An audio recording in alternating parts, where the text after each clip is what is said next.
Our story must now return to one of our characters whom we have been forced to neglect. The temper of Bilbil the goat was not sweet under any circumstances, and whenever he had a grievance, he was inclined to be quite grumpy.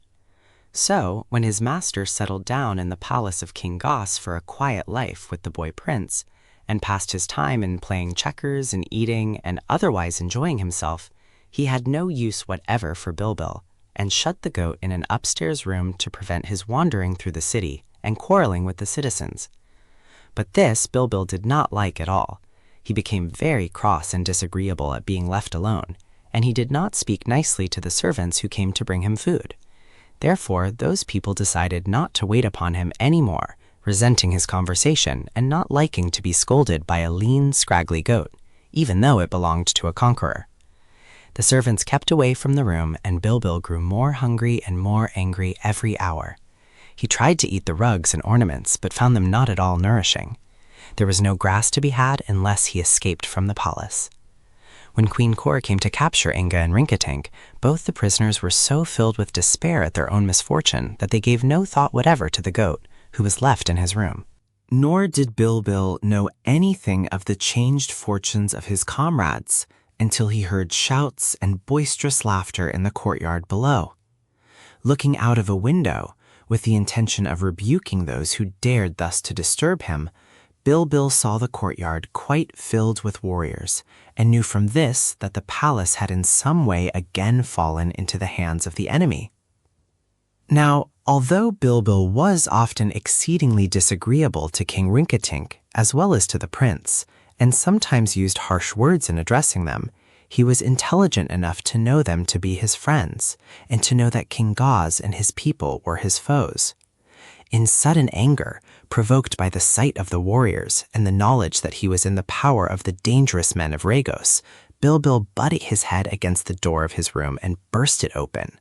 Then he ran to the head of the staircase and saw King Goz coming up the stairs, followed by a long line of his chief captains and warriors. The goat lowered his head, trembling with rage and excitement, and just as the king reached the top stair, the animal dashed forward and butted his majesty so fiercely that the big and powerful king, who did not expect an attack, doubled up and tumbled backward.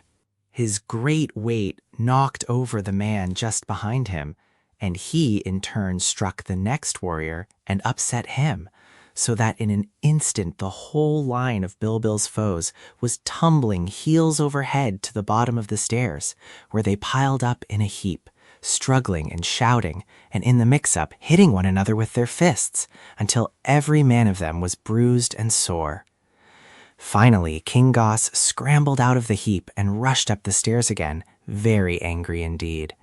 Bilbil was ready for him, and a second time butted the king down the stairs. But now the goat also lost his balance and followed the king, landing full upon the confused heap of soldiers. Then he kicked out so viciously with his heels that he soon freed himself and dashed out of the doorway of the palace. "Stop him!" cried King Goss, running after. But the goat was now so wild and excited that it was not safe for anyone to stand in his way. None of the men were armed, and when one or two tried to head off the goat, Bilbil sent them sprawling upon the ground. Most of the warriors, however, were wise enough not to attempt to interfere with his flight. Coursing down the street, Bilbil found himself approaching the bridge of boats, and without pausing to think where it might lead him, he crossed over and proceeded on his way. A few moments later, a great stone building blocked his path. It was the palace of Queen Kor, and seeing the gates of the courtyard standing wide open, Bilbil rushed through them without slackening his speed. Zella saves the prince.